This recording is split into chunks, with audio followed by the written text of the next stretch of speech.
There is a block of mown grass on the Swan River in Perth, 2/3 of a hectare, riverfront and completely empty. In 2006, it sold for $22.7 million, and the house that was supposed to stand on it had 7 domes, a temple, an observatory with a revolving roof and parking for 17 cars. The papers reported it at $70 million. It was never finished. The owners left the country, squatters got into the shell, and in 2016, the smallest local government area in Australia knocked the whole thing down. The land sold 2 years later for $17 million, less than it cost, as grass. This is Peppermint Grove, 1 square kilometre on the north bank of the river, and it has the highest median house price of any suburb in this country. In 1891, you could buy a block here for £7. Before we go any further, if you want to keep these stories alive, I've created a book with the complete Australian lost factories. The workers, the gates, the Australian made, all gone. The link is on the first line of the description. Back to the story. A note before we begin. This story contains the names of Aboriginal people who have died. It is told on Wadjuk Noongar country, on the river the Wadjuk call Dubal Yerrigan. Now, before anything else, a correction, because the argument is already running underneath every video anybody makes about this place. Peppermint Grove has the highest median house price of any suburb in Australia. In the 2025 financial year, that median was $6,575,000, the first Perth suburb ever to pass 6 million. And its postcode, 6011, recorded the highest average taxable income in the nation in 2019 and 2020, at $325,000, the first Australian postcode ever to break 300,000. But that postcode is shared with Cottesloe. There are about 6,500 taxpayers in it, and only around 1,600 of them live in Peppermint Grove, and the Crown moves. By 2021, Double Bay in Sydney had taken it back. So here is the honest version. Sydney has more millionaires, more total private wealth and higher individual sales than anywhere in Perth. Peppermint Grove wins on one measure only, the middle price of a house, and on that one, nowhere in Australia beats it. Chapter 1. The Innkeeper. On the 17th of January, 1830, a ship called the Skern came into the Swan River colony from Liverpool. Aboard her were John Butler, an innkeeper, his wife Anne, their children, and his brother Archibald. The colony was not quite a year old. It had been founded in June 1829 by Captain James Stirling, and by the time the Skern came in, it was already in trouble, because a great deal of the land handed out around the Swan turned out to be sand. Land was being handed out to anybody who could demonstrate they had the capital and the labour to work it. And Butler was granted 250 acres at Freshwater Bay, on the north bank of the river. In the records of the time, it is Swan Location 84. That grant is, almost exactly, the entire Shire of Peppermint Grove today. 2 corrections before we go on. Some accounts give the grant as 150 acres. The primary records say 250, and it is often written that Butler wanted land at Claremont, was refused, and was handed the riverbank as a consolation prize. That story is not clearly documented anywhere, and this film is going to flag it rather than repeat it.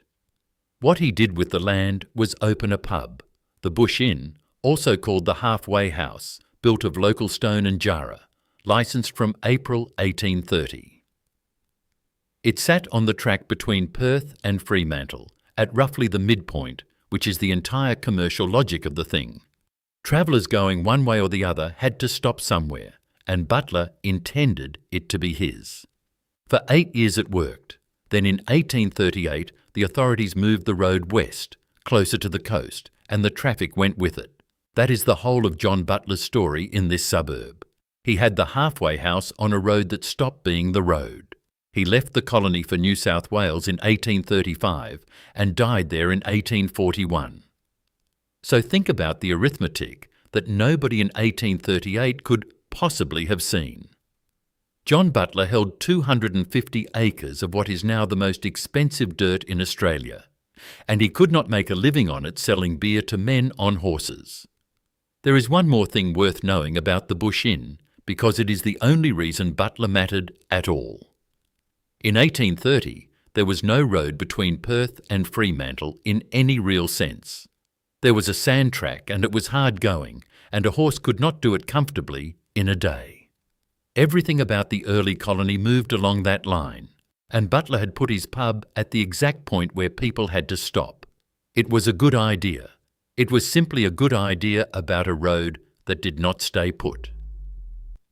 And his widow held that land for another 45 years. Chapter 2. The Syndicate. Anne Butler died in 1886. The following year, the land was sold to three men: Alexander Forrest, George Leake, Charles Crossland. These were not speculators from somewhere else. They were the colony. Alexander Forrest was an explorer who had crossed the Kimberley, a mayor of Perth, and a property dealer with a very good eye. His brother John Forrest would become the first Premier of Western Australia. George Leake came from one of the colony's oldest legal families, a name that in this colony belonged to two men, a father and a son, both lawyers, and the record does not make clear which of them held the land. You will read in a lot of places that the syndicate persuaded Butler's children to sell, that framing is tradition rather than record. The heritage file simply says the land was sold, and this film is going to say what the file says. What they did with it is the founding decision of this suburb. They subdivided, large blocks laid out in a grid above the water, and here is the part that shaped everything after it. They excised the river foreshore as a public reserve. That single decision is why, in the most expensive suburb in the country, the water is still public. The mansions do not own the bank. They look at a park. Whether the syndicate did it out of civic feeling or because a public foreshore made the blocks behind it more valuable, the record does not say. Both are possible. Only one of them was profitable. The first lots went on sale in late 1891. They sold for £7 to £12 each. Now hold on to that number, because this entire film is an argument about it. And there is a detail in the record that tells you exactly what kind of place this was designed to be from the very first day. 67 people bought lots in that subdivision.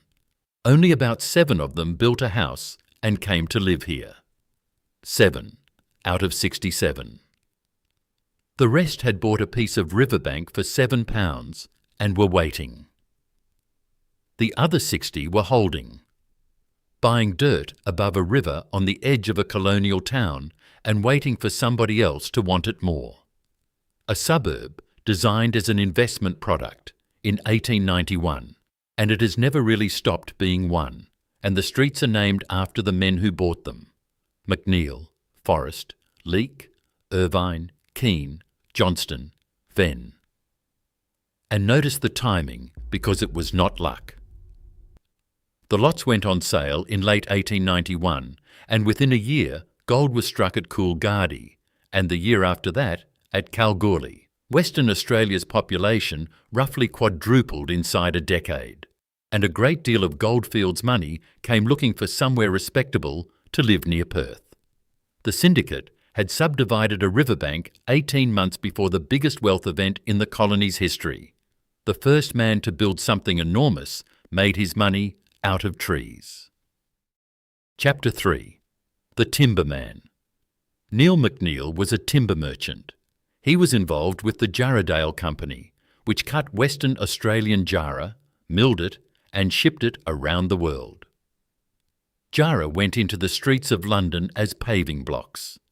It went under railways in India and South Africa.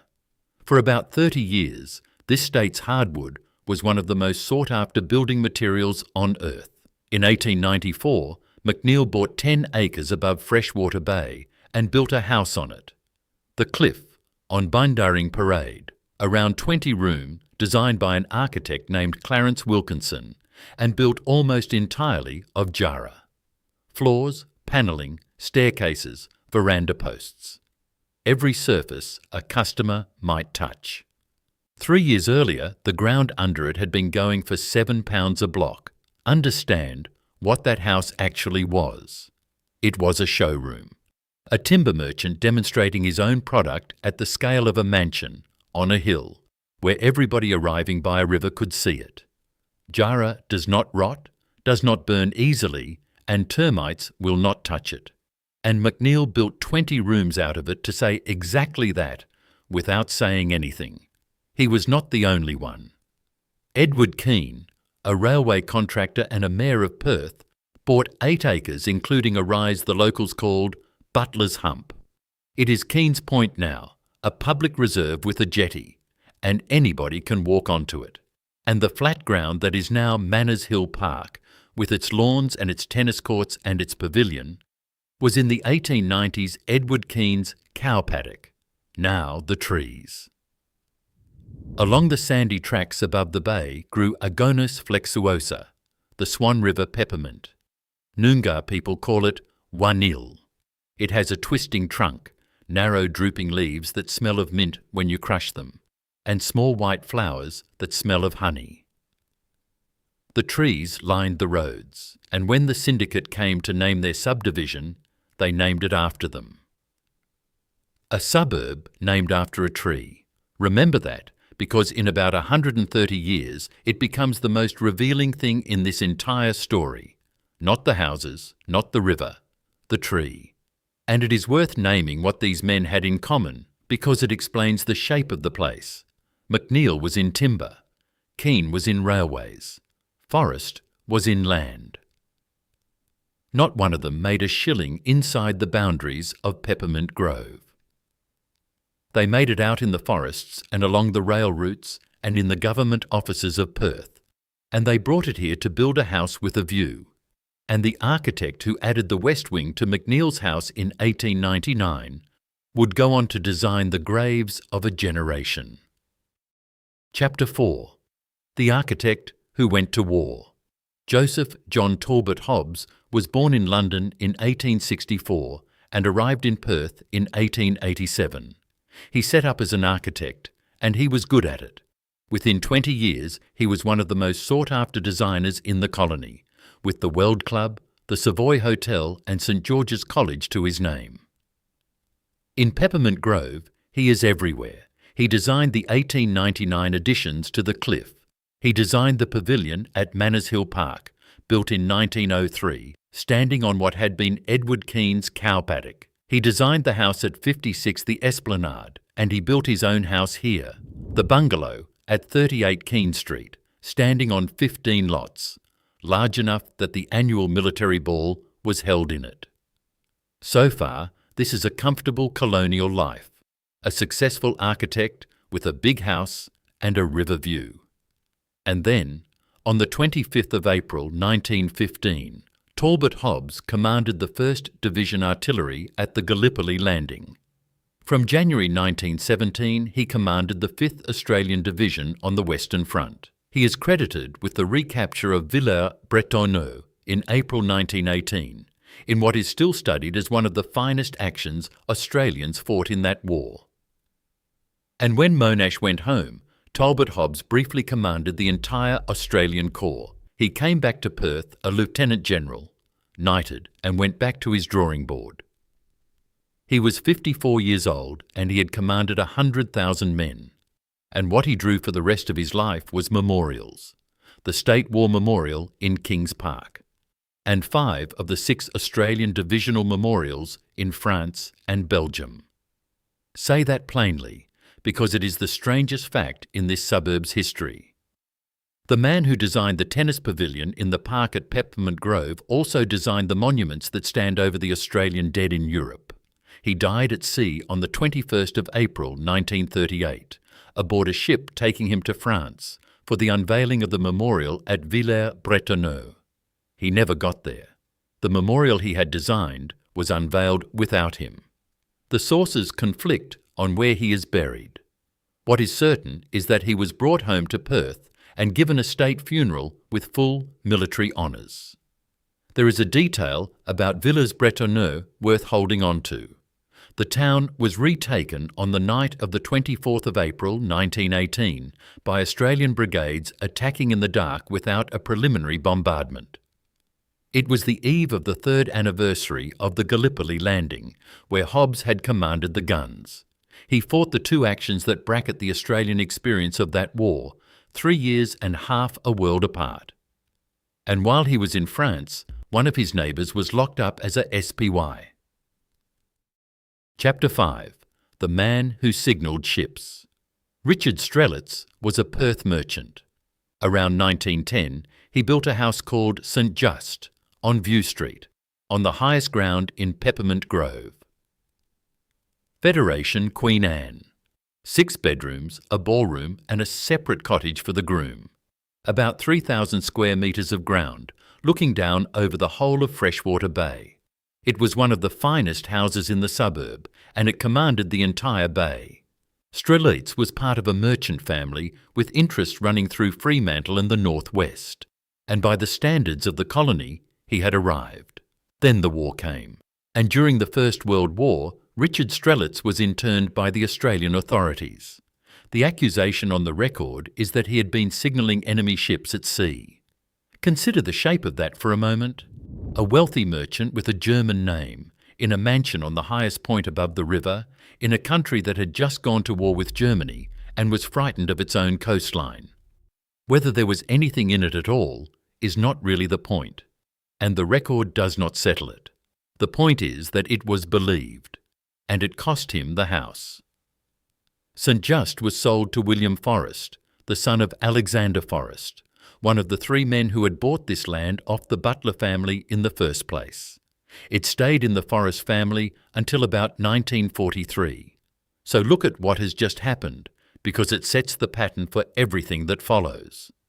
The first great house in Peppermint Grove to change hands did so because its owner was ruined, and the family that bought the whole suburb in 1887 bought it back. There is one more turn in it. Strelitz was released and he lived on, and the family name survived in Perth commerce for decades afterwards. What did not come back was the house on the hill. A man can recover from an accusation. A mansion, once sold, stays sold. St Just is still standing, and Strelitz was not alone in it. Across Australia during that war, thousands of people were interned on the basis of ancestry, including naturalised British subjects who had lived here for decades and men whose sons were serving an Australian uniform. What makes the Peppermint Grove case worth telling is not that it was unusual. It is that it happened at the top of the hill, to a man with a ballroom, and it took the ballroom off him. And the ground all of this was built on had a name long before any of them arrived. Chapter 6. Derbal Yerrigan. There is an older story underneath this one, and it needs its own space. The river is Derbar, Yerrigan. Freshwater Bay, the stretch of water this whole suburb looks out over, is Minderup. The name translates roughly as a place for alleviating sickness.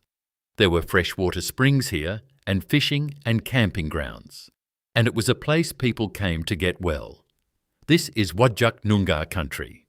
The group whose estate covered the north bank of the river were the Muro, and at the time the colony arrived, their leader was Yelagonga. The river itself was made by the Waugol, the serpent, and it is a registered site. Connection here is not measured in centuries. Stone artefacts recovered a short distance downriver at Minim Cove have been dated to around 9,900 years old. The colony was founded in 1829. In 1833, Midguru was executed by firing squad in Perth. His son Yargan was killed the same year, and his head was cut off and sent to England. It was not returned to this country until 1997. It was not reburied until 2010. Yelagonga's people were pushed off their camps around the lakes and the river as the town spread. He died in 1843. And between 1838 and 1931, Rottnest Island, which the Wadjuk call Wadjamup, was used as a prison for almost 4,000 Aboriginal men and boys. At least 373 of them died there.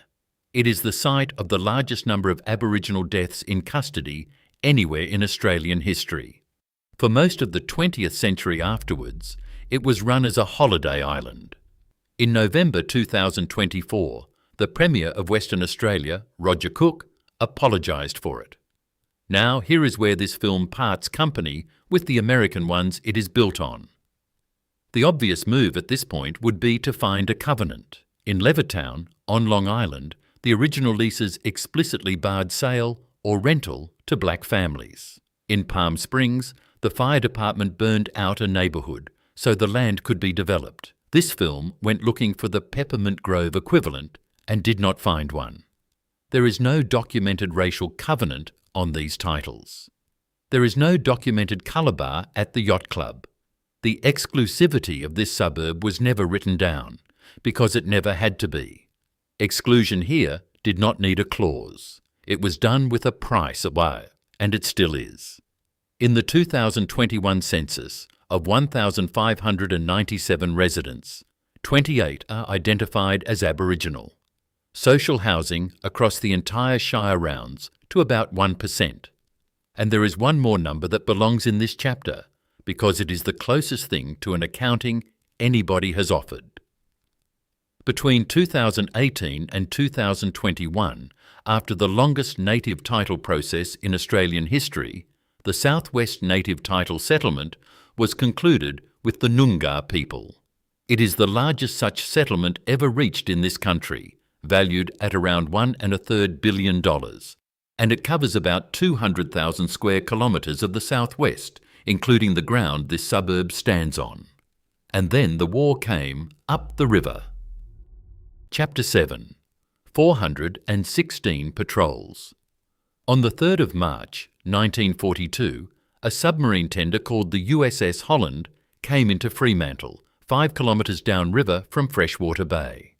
Within weeks, Fremantle had become the largest Allied submarine base in the Southern Hemisphere, and the second most important in the entire Pacific after Pearl Harbor. The numbers are difficult to hold in your head for a port that size. More than 170 Allied submarines operated out of Fremantle between March 1942 and August 1945, American, British and Dutch. Between them, they mounted 416 war patrols and sank 377 Japanese ships. And it came closer to this suburb than the harbour. At Matilda Bay, 3 kilometres up the same river, American Catalina flying boats of Patrol Wing 10 operated directly off the water. Qantas flew the double sunrise route from there to Ceylon, 30 hours in the air, the longest non-stop airline service of the entire war, named for the fact that the crew saw the sun come up twice. The same morning the Holland arrived at Fremantle, Japanese aircraft bombed Broome, killing around 88 people, many of them Dutch civilians who had been evacuated from Java. By the end of that March, blackout conditions were in force at Fremantle and Cottesloe, and the road signs were coming down within 20 miles of the coast. The Americans took the western suburbs. Rear Admiral Charles Lockwood, who commanded the submarines, leased hotels along the coast as rest camps. The Ocean Beach Hotel at Cottesloe was taken over for submariners. Whether any house in Peppermint Grove itself was requisitioned is not established in the record, and this film is not going to invent one. Plenty of large houses across Australia were taken for the duration, and it would be an easy thing to assume. The file does not say it, so neither will we. But there is something here, and it is almost too neat. In the suburb, in a square called Hobbs Place, stands the honour board of the Royal Freshwater Bay Yacht Club for the Second World War, the names of the members who went. The square is named for Talbot Hobbs. The architect who designed the pavilion in the park commanded the Australian Corps and built the memorials in France. The war memorial in this suburb stands in a square named after the man who designed the nation's war memorials. He had been dead a little over a year when that war started, and there is a version of this that gets forgotten, which is what it did to the town socially. Perth in 1942 was a small, conservative, isolated city at the far end of a continent, and it suddenly had thousands of American servicemen in it with money in their pockets and a very short expected lifespan. The submarine crews knew the odds. Around 1 in 5 American submariners who sailed in that war did not come back, the highest casualty rate of any branch of the United States Armed Forces. And 40 years later, the money came back, and it came back badly. Chapter 8. WA Incorporated. In the 1980s, Western Australia produced a generation of men who became extremely rich, extremely quickly, and a state government that did business with them. The whole arrangement is remembered by 2 words: WA Incorporated. A Royal Commission sat from 1990 to 1992. The documented loss of public money starts at around $600 million. Now the list, and every one of these, is a conviction, not an allegation. Brian Burke, the Premier, was convicted and jailed. He was the first Australian head of government imprisoned since Federation. Ray O'Connor, a former Premier, was jailed for theft. David Parker, a former Deputy Premier, was jailed for perjury. Alan Bond pleaded guilty to failing to act honestly as a company officer. 4 years, increased to 7 on appeal. His was the largest corporate collapse in Australian history at the time. And Laurie Connell, who ran the merchant bank Rothwell's and was known around Perth as the lender of last resort, was jailed in 1994 for conspiring to pervert the course of justice, overpaying a jockey to leave the country. And here is where these men lived and died. Laurie Connell died in Peppermint Grove on the 27th of February, 1996. Robert Holmes, a court, Australia's first billionaire, was never charged with anything at all. He died of heart failure in 1990, at 53 years old, intestate. The Bell Group empire was taken apart around his family in litigation that ran for the better part of 30 years and reached the High Court. And the houses, which have to be kept apart because they get merged constantly. Lang Hancock built a mansion called Prix d'Amour at Mossman Park around 1990. He died in it in 1992. Rose Porteous had it demolished in 2006. Alan Bond's mansion is on Watkins Road, Dalkeith. It is a different house in a different suburb, and it is still standing. It sold for $39 million in 2011. 3 demolished mansions get merged in the retelling of this story constantly, and those are 2 of them. And then there is the demolition that belongs to this suburb. In 1990, a WA Incorporated figure named Warren Anderson demolished the bungalow at 38 Keene Street, Talbot Hobbs's own house. 15 lots, the house where the military ball was held, built by the man who designed the memorials over the Australian dead in France. Knocked down for a redevelopment. There is a photograph of it in the State Library, and that is now most of what is left. And here is what makes the WA Incorporated generation different from the men in the earlier chapters. McNeil sold timber. Keane built railways. Butler poured beer. Whatever else you say about them, there was a product at the end of it.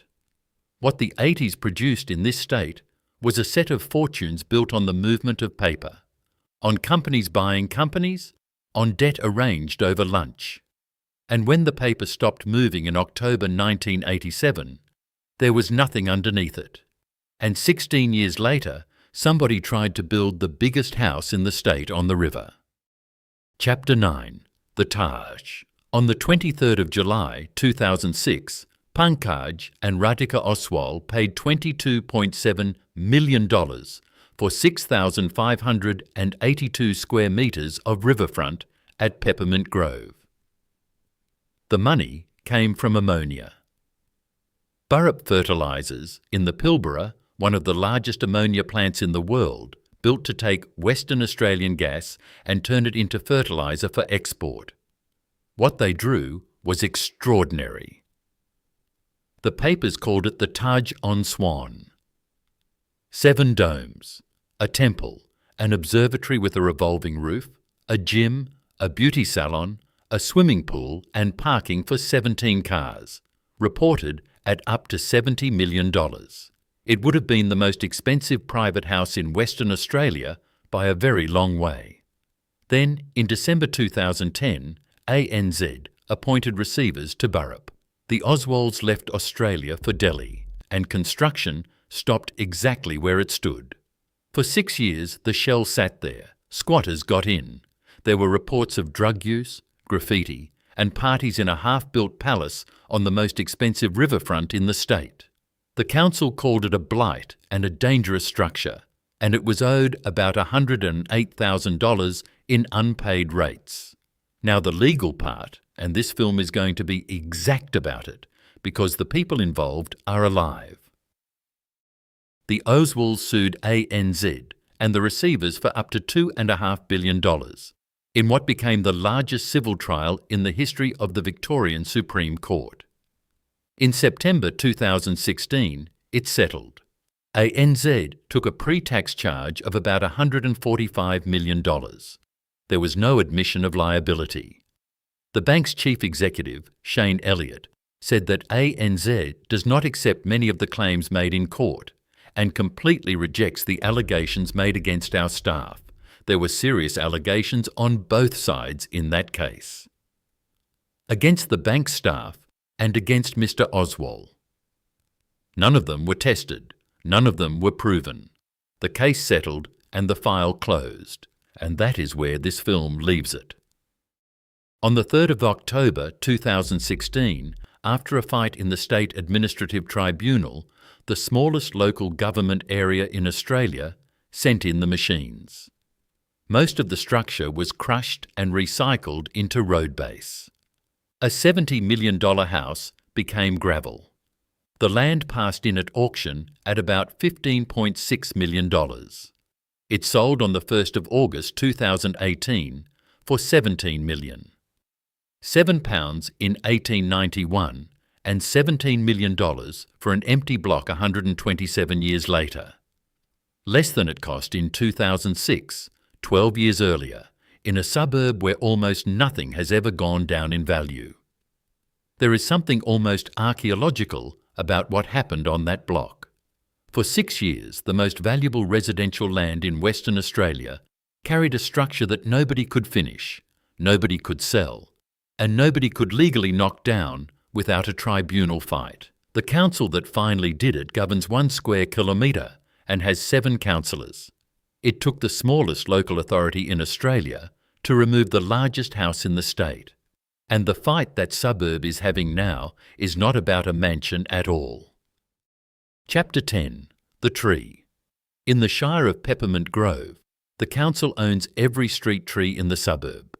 If you want one trimmed, you apply and you pay for it. The standard street tree, the one planted along almost every verge, is the peppermint.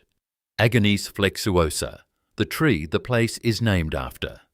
In 2024, the council was advertising a policy that would make it an offence to damage a mature tree on your own land without approval, with penalties running up to $200,000 for an individual. And then came the perfect case. In March 2024, Paul and Zara Holmes, a court, the son and daughter-in-law of Australia's first billionaire, bought a house on Keene Street for about $20.1 million. In November, they asked the Shire to remove a peppermint tree growing on the verge because it split their driveway in two. Here is the detail that makes it. The driveway had been split in two in the first place as a condition of planning approval years earlier, specifically to save that tree when it was young. Council officers recommended refusal. The State Planning Minister, John Carey, publicly urged the council to use some common sense. It made the news across Perth, which tells you something about how little else happens here. In the most expensive suburb in Australia, the one thing money could not move was a tree on a verge. Now, there is a temptation in a story like this to go looking for somebody to blame. The syndicate who bought a dead innkeeper's land and flipped it into 67 lots.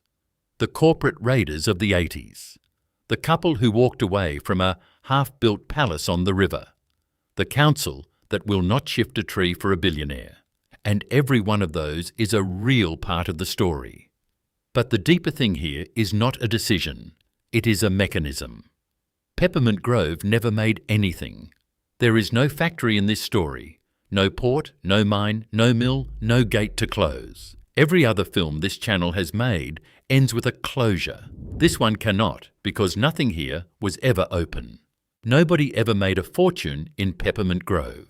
They made them in timber, in gold, in iron, in ammonia, in corporate raids conducted from an office somewhere else, and then they came here to keep them. This is not a suburb that produced wealth. It is a suburb that stored it. And the record of these 6 streets is that the money keeps arriving and the people keep leaving. So look at what is actually left. The Bush Inn is gone, and the road it was built to serve moved west in 1838. Butler's Hump is a public reserve with a jetty on it. Edward Keene's cow paddock is a park with a tennis pavilion in the middle of it.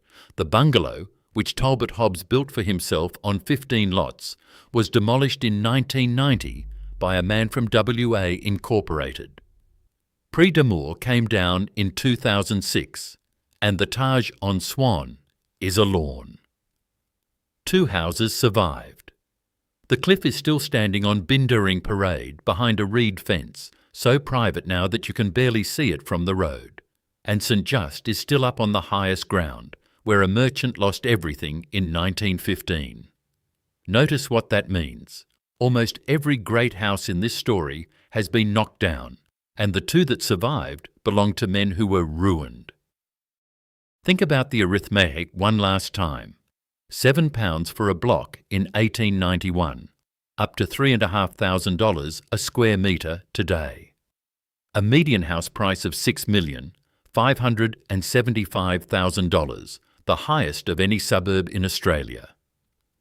1,597 people, 1.1 square kilometres, the smallest local government area in the country. So what does it actually take to lose money here? Quite a lot, as it turns out, and a remarkable number of people have managed it. And along the streets, in front of the gates and the hedges and the high limestone walls, the peppermint trees are still standing.